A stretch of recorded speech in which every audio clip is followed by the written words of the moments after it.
Good evening, folks. My name is Mustafa Indanusa. I'm a partner at Davis, Indanusa, Ikhlas, and Salim. I'm an attorney. I've been working in landlord-tenant related cases for going on about 19 years now. And today I want to talk to you briefly about what to expect as the year comes to an end. As we know, the COVID cases are increasing. There's potential that there might be another shutdown, and that's going to have an effect on landlord-tenant litigation as we move forward. So I want to talk to you about 5 or 6 different things to expect going forward. So the first thing to expect is that come December 31st, the moratorium on evictions will come to an end. We don't know whether or not that moratorium is going to be extended. I guess for tenants, they hope there's going to be extended, and for landlords, perhaps they don't hope that it is extended. But come December 31st, it is expected that the moratorium will come to an end, and that thereafter, landlords who have already commenced cases can move forward with evictions, and landlords that have had cases way before COVID can even move faster with evictions. And if you have not commenced a case, of course, then you can start one. So that's the first thing on that list, is that at the end of this year, December 31st, the governor's executive order putting a moratorium on evictions is going to come to an end, and starting January 1st, 2021, that landlords can move forward with evictions. The second thing is that commercial cases have been stayed. There are no commercial landlord-tenant cases. However, at the end of this year, then those cases can be commenced beginning in 2021. So if you're at a commercial tenant, that is definitely something that you want to keep in mind, that at the end of this year, now you have to be concerned, unless there's another executive order that extends or modifies the old executive order, you definitely have to be concerned that there will be a lifting of that moratorium, and that then commercial landlord-tenant cases will be commenced. The next thing in that vein about commencing cases and cases going forward is that until recently, I think about a week or two ago, courts were not taking defaults, meaning that if you are a tenant and you have been served with a holdover or a non-payment and you did not appear in a timely fashion, they would not take a default against you. However, that has changed within the last week.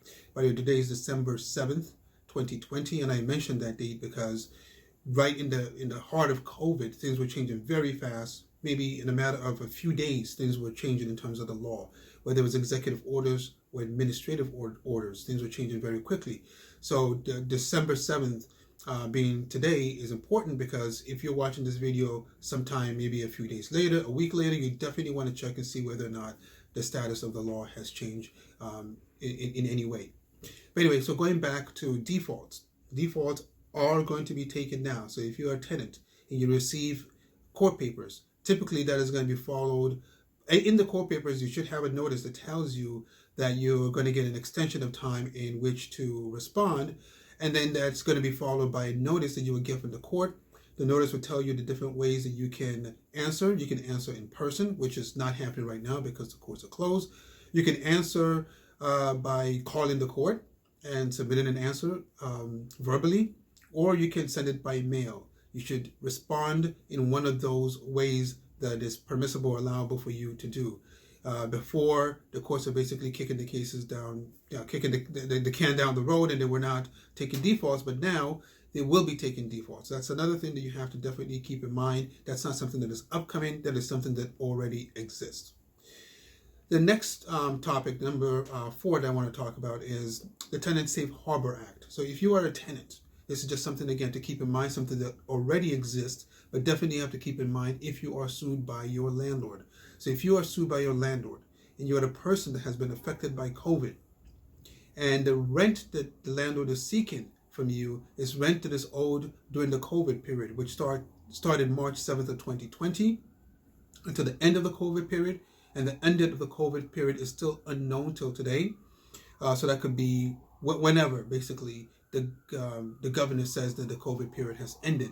If you owe rent during that time period, and you've also been financially affected by COVID, the landlord cannot seek to evict you based on non-payment of that rent during that period.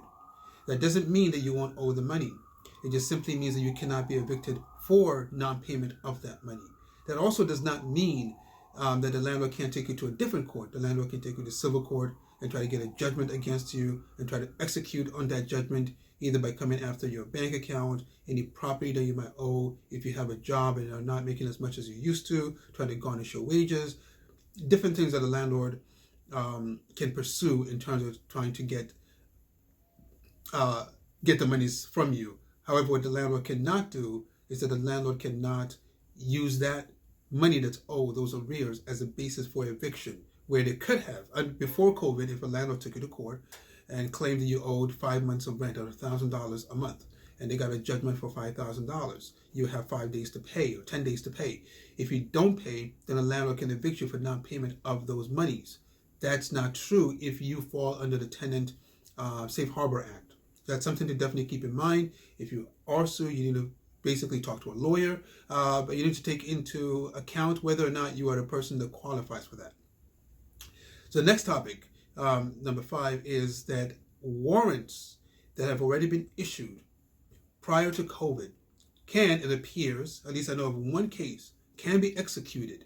Warrants that have already been issued and actually have been executed, they can be fully executed so that a tenant can be evicted. Now, this issue might be something that's going to be appealed later, but I know at least of one case where someone had a warrant executed, basically posted on the person's door, telling the person that the marshal was coming. Then COVID happened, and then there was a stay. But as of now, as of December, you can't actually be evicted for that. At least that's the way it appears.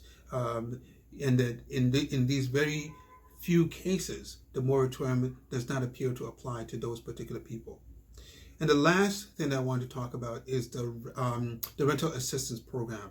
This is a program that was instituted back, I believe it was in August. I can't remember exact time period that it was instituted, but essentially the program was an assistance to rent for tenants.